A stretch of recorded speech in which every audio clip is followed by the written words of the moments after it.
And the US State Department has also commented on the incident on the Syria-Turkey border. Its spokesperson echoed President Obama's call for Ankara and Moscow to de-escalate tensions, adding that they are still examining the situation.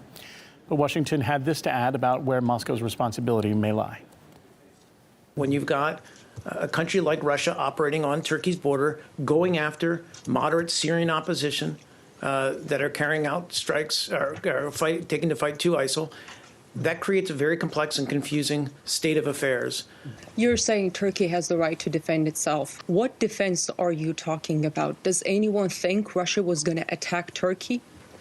Again, I mean, Do you think so? Look, I don't want to parse out this incident. I've said very clearly that we don't know all the facts yet. Even if you accept the Turkish version that the plane traveled 1.3 miles inside Turkey and violated its airspace for 17 seconds, that's according to Turkey, do you think shooting down the plane was the right thing to do? Again, I'm not going to give you our assessment at this point. We're still gathering the facts.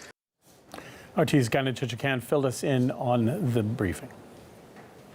Well, the State Department says it doesn't know the details of what happened, but at the same time, it's already making subtle excuses for Turkey, like saying Turkey has the right to defend itself. Of course it does, but was there any indication that Russia was going to attack Turkey? Anybody would tell you no. Even if you believe the Turkish version of what happened, the Russian plane, according to Turkey, has gone into the Turkish airspace for 17 seconds, apparently so close to the border that the Russian pilots in parachutes landed in Syria. They reportedly landed dead. Turkmen militia, which is a rebel group in Syria, claim responsibility for killing the pilots in the air as they were parachuting down, basically executing them.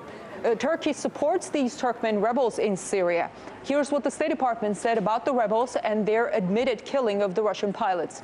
If these Turkmen were actually being attacked by these Russian strikes, they have every right to defend themselves. That right applies to everyone, does it not?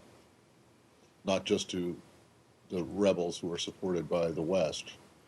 I'm not going to. I mean, where are you going with this? Do you think that everybody has the right to defend themselves? Well, we've said very clearly that people have the right to defend themselves. Including the Assad regime? No. No, they don't have the right to defend themselves. No, look, there's a clear no, but I'm not going to accept your premise that I'm somehow giving. Okay, well, you were the one that raised it. Assad the right, what Assad? Wait, no. Now that you've raised it, what Assad's regime is doing is hardly self-defense. Also, a brigade of the Free Syrian Army has posted a video showing their operatives firing U.S.-made TOW missiles at a helicopter in Syria. The Russian Defense Ministry has confirmed that a rescue helicopter was fired at. One Russian Marine died. The U.S. has provided TOW missiles to the Free Syrian Army, and I asked the State Department if it would condemn such use of the weapons. No, I mean, look, this is a very complex environment, as we've said many times.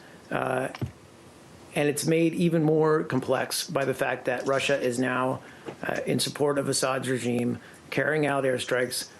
What I heard at the State Department was a response riddled with double standards and designed to shield its ally Turkey.